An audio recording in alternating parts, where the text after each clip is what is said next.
కోకాపేట కొత్త కళను సంతరించుకుంది. ఆకాశ హార్మ్యాలతో ఆకట్టుకుంటోంది. అంతర్జాతీయ హంగులను అద్దుకున్న కోకాపేటలో హెచ్ఎండిఏ భారీ ఎత్తున మౌలిక సదుపాయాలు విస్తరించింది.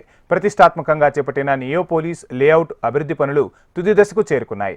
రహదారులు, నీటి సదుపాయం, పార్కులు, విద్యుత్ తదితర సదుపాయాలను అందుబాటులోకి తెచ్చారు. నియోపోలిస్ నుంచి నగరంలోని అన్ని వైపులకు రాకపోకలు సాగించేలా రహదారుల విస్తరణ చేపట్టారు.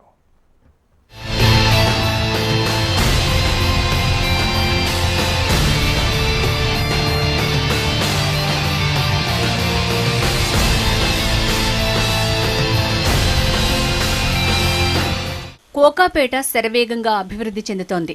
ఆకాశ హర్మ్యాలు, కొత్త రోడ్లు, ఫ్లైఓవర్ల నిర్మాణంతో అబ్బురపరుస్తోంది. ఔటర్ రింగ్ రోడ్డుతో అనుసంధానం చేసే ట్రంక్ రోడ్డు పనులు తుది దశకు చేరుకున్నాయి.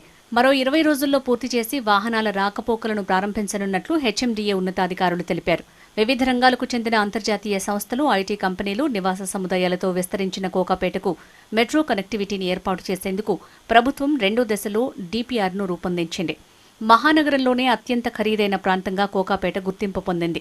నియోపోలిస్లో హెచ్ఎండిఏ నిర్వహించిన ఆన్లైన్ బిడ్డింగ్లో ఎకరా భూమి సుమారు 100 కోట్లు పలికింది. బడా బిల్డర్లు, రియల్ ఎస్టేట్ సంస్థలు, వ్యాపార వర్గాలు పోటీపడి మరీ ప్లాట్లను కొనుగోలు చేశాయి. బహుళ అంతస్తుల నిర్మాణాలకు అవకాశం ఉండటంతో అనూహ్యమైన పోటీ నెలకొంది. గత ప్రభుత్వ హయాంలో 2 దశల్లో వేసిన ఆన్లైన్ బిడ్డింగ్లో సుమారు 5,000 కోట్లకు పైగా ఆదాయం లభించింది.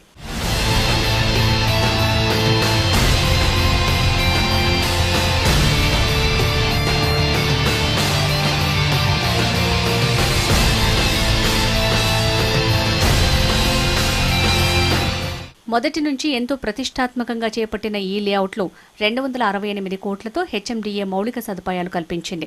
కోకాపేట నియోపోలిస్లో 2 దశల్లో 14 ప్లాట్లలో ఉన్న భూములను విక్రయించారు. 2021 జూన్లో నిర్వహించిన మొదటి దశ బిడ్డింగ్లో ప్లాట్లకు బిడ్డింగ్ నిర్వహించగా గరిష్టంగా ఎకరానికి 42.4 కోట్ల చొప్పున అమ్ముడైంది. సగటున 35 కోట్ల చొప్పున విక్రయించారు. మొత్తం 48.27 ఎకరాలపై 1,901 కోట్లొచ్చాయి. 2023లో నిర్వహించిన 2వ దశ బిడ్డింగ్లో 7 ప్లాట్లలో 46.33 ఎకరాలు విక్రయించారు. ఎకరానికి గరిష్టంగా 100 కోట్ల 75 లక్షల ఆదాయం లభించింది. సగటున 73 కోట్ల చొప్పున విక్రయించారు. 2వ దశలో మొత్తం 3,319 కోట్ల 60 లక్షల ఆదాయం లభించింది.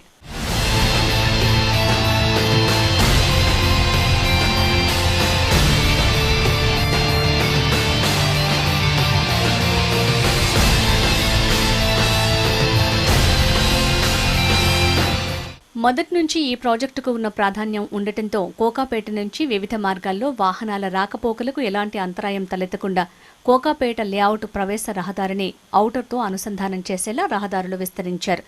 ఈ పనులు చాలా వరకు పూర్తయ్యాయి. ట్రంపెట్ను వినియోగించుకునేందుకు వాహనదారులు ప్రవేశ రుసుము చెల్లించాల్సి ఉంటుంది. ఈ మార్గంలో ఇటు పటాన్చెరు వైపు, అటు శంషాబాద్ అంతర్జాతీయ విమానాశ్రయం వైపు రాకపోకలు సాగించొచ్చు. కోకాపేటలో నిర్మించిన ట్రంపెట్ను అతి త్వరలోనే సీఎం రేవంత్ రెడ్డి ప్రారంభించబోతున్నారు. అయితే ఇక్కడ ఎప్పుడైతే ఈ రద్దీగా ఉండే తర్వాత ట్రాఫిక్ సమస్య ఉండకూడదు అని చెప్పి అయితే ఇది నిర్మించినారు. 60 కోట్ల వ్యయంతో హెచ్ఎండిఏ దీన్ని నిర్మించింది. ఇది అందుబాటులోకి వస్తే ఓఆర్ఆర్ నుంచి నేరుగా నియోపోలిస్ లేఅవుట్లోకి వాహనాలు వెళ్ళొచ్చు. కోకాపేటలో 500 ఎకరాలు నియోపోలిస్ పేరుతో హెచ్ఎండిఏ భారీ లేఅవుట్ వేసిన సంగతి కూడా ఇప్పుడు తెలుస్తుంది. గరిష్టంగా ఎకరం 100 కోట్లు పలికింది. అయితే అందుకు తగ్గట్టుగా మౌలిక వసతులు కల్పించిన కోసం హెచ్ఎండిఏ భారీగా వ్యయం చేస్తుంది. నిర్మాణ సంస్థలు సైతం గృహ కార్యాలయ ప్రాజెక్టులను 50 నుంచి 60 అంతస్తుల వరకు నిర్మిస్తున్నాయి.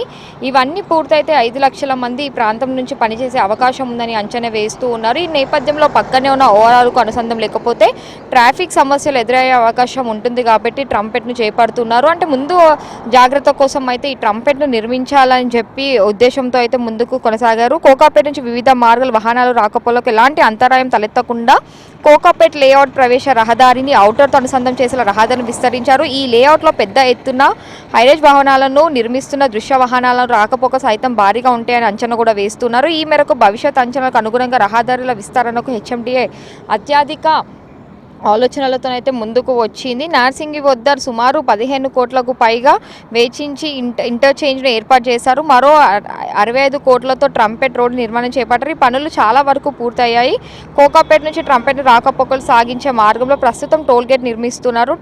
ట్రంపెట్ను వినియోగించే వాహనదారులు ప్రవేశ రుసుము చెల్లించాల్సి ఉంటుంది. మార్గంలో ఇటు పటాన్ చెరువు వైపు అటు శంషాబాద్ అంతర్జాతీయ విమానాశ్రయం వైపు కూడా రాకపోకలు సాగించవచ్చు. అయితే ఒక పక్కన చూస్తే పెద్ద పెద్ద బిల్డింగ్స్ కన్స్ట్రక్షన్స్ కూడా జరిగాయి. ఆ తర్వాత ఇక్కడ మొత్తం ఇది మెయిన్ సెంటర్ అవ్వడంతో ఫ్యూచర్లో కూడా ఈ ఏదైతే ఇక్కడ నివాసం ఉంటారో వాళ్ళ నుంచి కూడా అంటే రాకపోకలు కొనసాగిస్తూ ఉంటారు కాబట్టి ఎలాంటి ట్రాఫిక్ ఇబ్బంది కలగకుండా ఉండే అందుకైతే ఈ ట్రంపెట్ని నిర్మించినట్టు కూడా తెలుసు.